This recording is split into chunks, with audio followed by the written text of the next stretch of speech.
수험생 여러분 안녕하세요. 행정학을 강의하는 유병준입니다.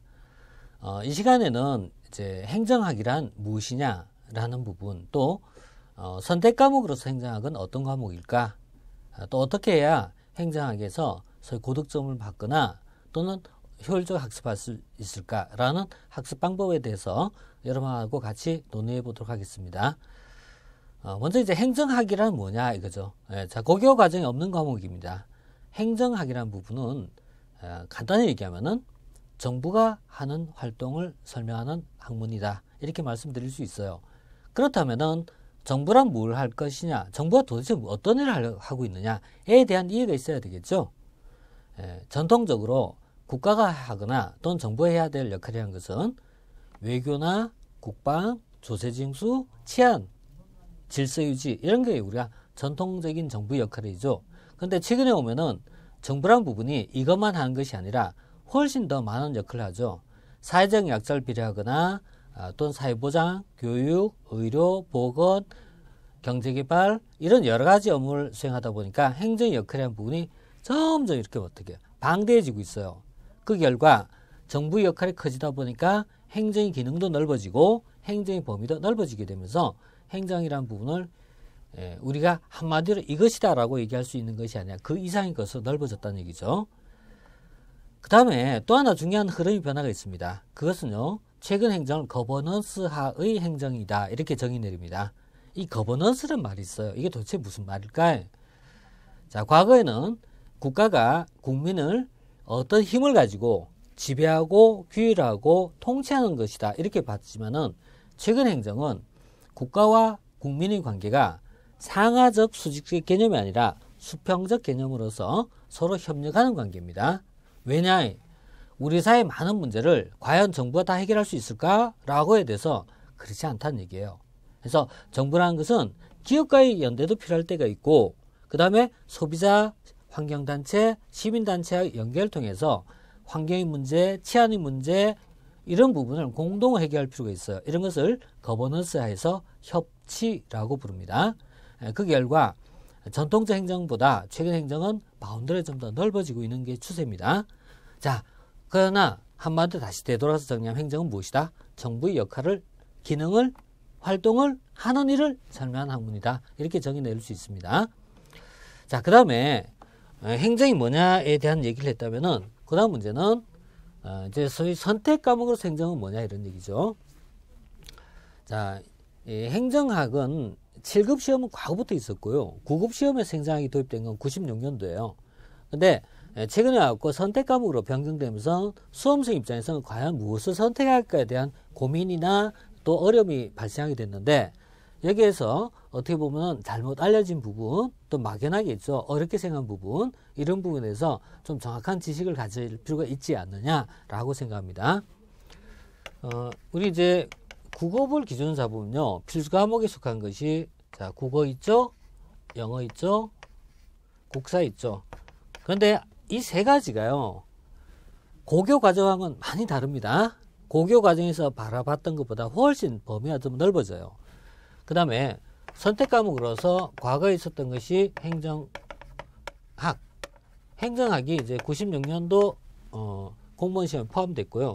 행정법이 2002년도인가요? 2003년도인가요? 포함이 됐고, 그 다음에 최근에 와갖고 사과수로 부르죠. 사회, 과학, 수학, 이렇게 이제 포함됐는데, 과학, 수학은 제가 이제 별도로 논의하고요. 세 과목 중에서 이제 대부분 다 이제 선택을 하게 되어 있죠. 이 선택을 세 개 중에 하나인데, 과목별로 접근 방법에 좀 차이점이 있어요. 행정학은 전체적으로 본다면 좀 굉장히 포괄적인 부분이 좀 굉장히 많아요. 범위 좀 넓은 범위를 다루고 있고요.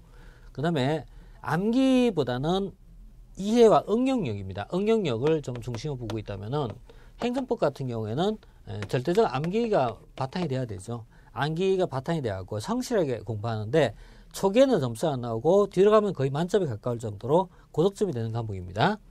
그래서 진입은 어렵되 결과는 쉬워지는 과목이고요. 사회는 반대로 진입은 쉬운데 뒤로 가면 어려워지는 과목이죠.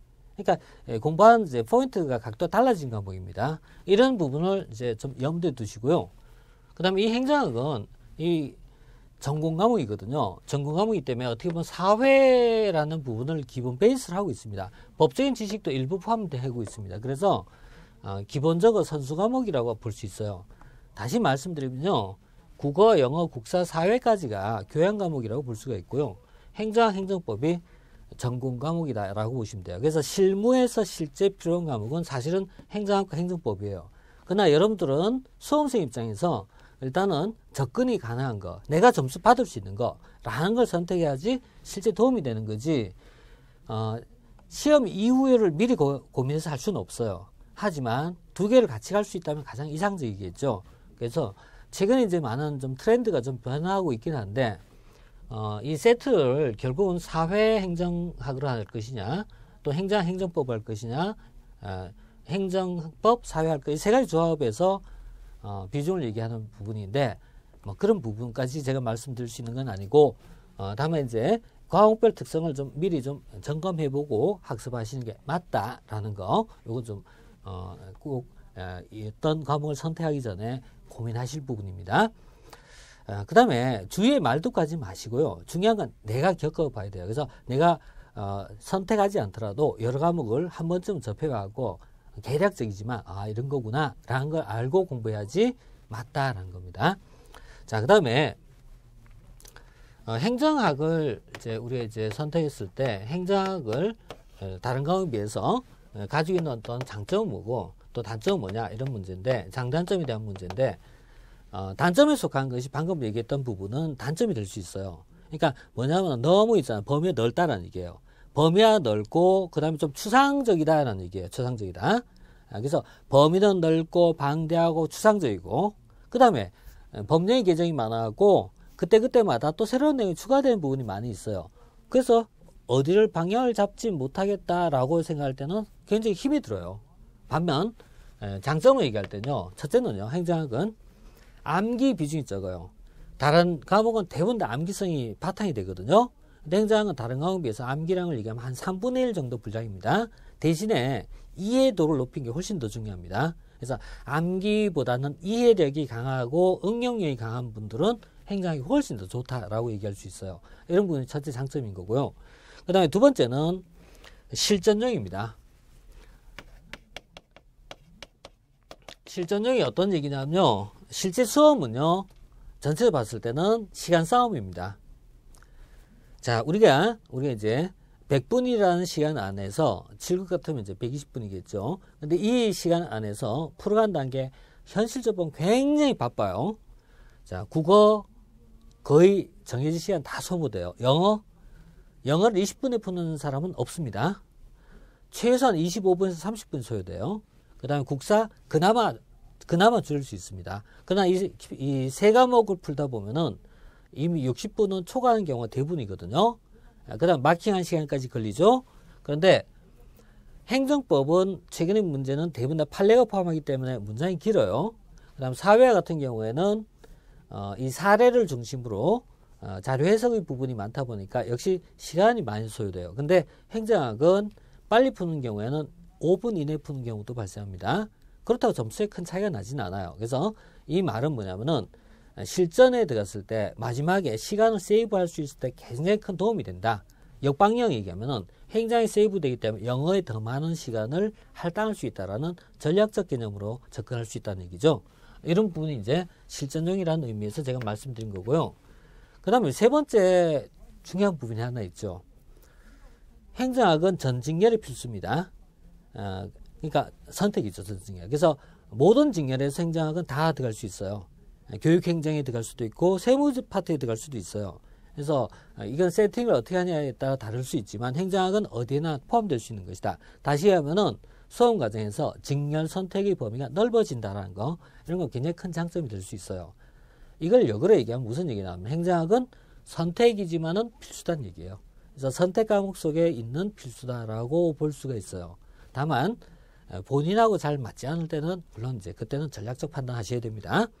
자, 이런 어떤 이제 장단점을 이제 생각하셔야 하고 여러분 가장 맞추어서 선택하시고요. 다음에 우리 이제 학습 방법을 이제 설명할 때요. 일반적 학습론이 있고요. 행정학의 고유한 학습론이 있는데 일반적인 부분 빼고 행정학의 고유한 부분을 얘기할 때는 전공 과목입니다. 전공 과목은 한 번도 들어본 적이 없는 새로운 과목이다 라는 얘기인데, 그게 이런 경우에 반드시 필수적으로 용어와 개념의 정리 및 이해가 필요합니다. 용어와 개념의 정리입니다. 새로운 학문에서는 반드시 있죠. 이 부분이 있죠. 친숙하게 만드셔야 돼요. 그래서 용어 정리, 개념 정리 이런 부분이 있고요. 그 다음에 두 번째는 전체적으로 흐름의 전개에 대한 부분에 대해서 좀 관심을 가지라라는 얘기. 이게 뭐냐면요, 단편적으로 머무르지 마시고요, 전체적으로 쭉 지나가는 현상을요 포괄적, 거시적 시각이 좀 필요합니다. 이 부분만큼은 좀 있죠. 강의의 의존도가 높다라고 볼 수밖에 없어요. 그 다음에 세 번째가요, 중범위 학습이라는 말씀을 드릴게요. 중범위 학습. 이게 어떤 얘기냐면요, 너무 범위 넓게 잡으면요 마지막에 정리가 되지 못해요. 그리고 내가 무엇을 더 공부하는지라는 포커스를 맞출 수가 없어요. 반면 범위를 너무 좁게 잡으면요, 요약 위주로 이렇게 짧게 보면요, 이 범위를 벗어나는 문제가 발생했을 때 대처 방법이 없어요. 그래서 적절한 범위의 학습이 필요하다는 얘기예요. 행정학을 강의하시는 교수님도 여러 분 계셔요. 근데 모든 교수님이 똑같지는 않아요. 어떤 분은 너무 지엽적인 거, 강좌를 얘기할 때는요, 많이 하신 분은 160강을 넘어가신 교수님도 계셔요. 근데 이렇게 하면은 강의를 몇 번 돌질 못해요.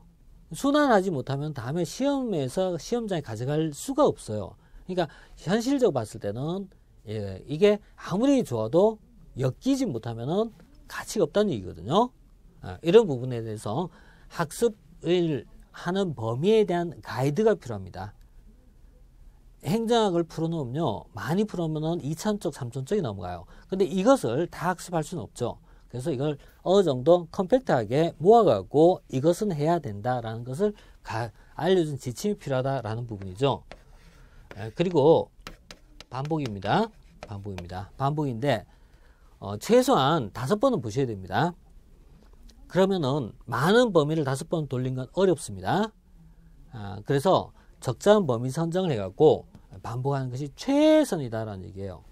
자, 이런 부분이 우리의 이제 현행의 커리하고 굉장히 이제 연결돼 있어요. 뭐냐면 현행 커리의 기본적인 어떤 구상이란 게 컴팩트잖아요. 압축 행정.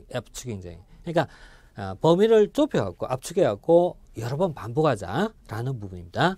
그래서 지금 현재 우리가 기본 이론을 이제 그 다음 과정에 진행할 것이고요. 그럼 기본 이론 이후에 기본 이론이 문제로 연결되지 못하면 역시 가치가 없어요. 그래서 문제로 이어질 거고, 이 문제 풀고 난 다음에는 이제 실전용으로 좀 들어갈 필요가 있죠. 그래서 소위 이제 모의고사식의 형태가 있죠. 모의고사식 형태 있고, 그 다음에 이 기본 이론을 이제 현재 우리는 30강 정도로 잡았고 굉장히 좀 빠르게 나갈 겁니다. 따라서 빠르게 나가다 보면 이렇게 빠지는 부분이 있겠죠. 그러니까 골격을 형성한 것이고요. 골격에서 빠지는 부분이 문제에서 어느 정도 커버할 거예요. 그래서 문제에서 커버하면서 이 두 개는 같이 하나의 세팅으로 이렇게 조합하시고요. 그 다음에 공부하실 때 비중은요, 한 2대1 정도 비중을 두셔요. 이론에 좀 치중하시고 문제를 2번, 이론 2번, 문제 1번 이런 정도 비중으로 두셔갖고 한번 돌리는 게 1회독 1순환입니다. 그래서 전체적으로 3회독이죠. 3회독 1순환이 됩니다. 이렇게 이제 보시고요. 모의고사는 공부가 조금 더 되시고 난 다음에 실전형 가시는 거고요. 그 다음에 최종 정리가 있어요. 마지막 정리가 있는데, 이 마지막의 최종 정리는요, 사실상 기본 이론과 문제를 풀어가는 과정에서 자기식대로 노트 정리하는 거, 이걸 서브 노트라 하거든요. 서브 노트 한 것이 있다면 그것이 최선입니다. 그리고 서브 노트가 부실하거나 모자랄 때는 저하고 같이 마지막 정리하시면 됩니다. 그리고 여기에 대해서 플러스 해갖고요, 기출 문제를 풀어보시면은 실전적 감각은 익히실 수 있다라고 보시면 됩니다. 자, 그래서 어떻게 보면은 제가 이제 지향하는 부분하고 이제 우리 강좌하고 상당히 좀 매칭되는 부분이 많이 존재하고 있어요. 수험생은 절대로 있잖아요, 심화라든지 또는 학습의 범위를 넓히고자 하는 욕심에 빠져들지 마십시오. 그래서 범위 설정이 무엇보다 중요하다. 많은 공부가 아니라 정리된 지식이 중요합니다. 행정학은 사고는 신축하게 하되 정리는 있죠, 컴팩트하게 합니다. 그래서 이런 확실한 정리를 가지고 시험장에 들어가셔야지 단지 있죠. 이런 쪼가리 모험을 여러 가지 가지고 갖고는 절대 승산이 없습니다. 이런 부분에서 행정학은 여러분들 시험 학교에서 중요한 어떤 견인차가 될 것이라고 저는 생각합니다. 자, 본 강의에서 여러분하고 다시 만나고 하나하나 풀어가도록 하겠습니다. 여러분 좋은 결과 만드시도록 최선의 노력 다하십시오. 감사합니다.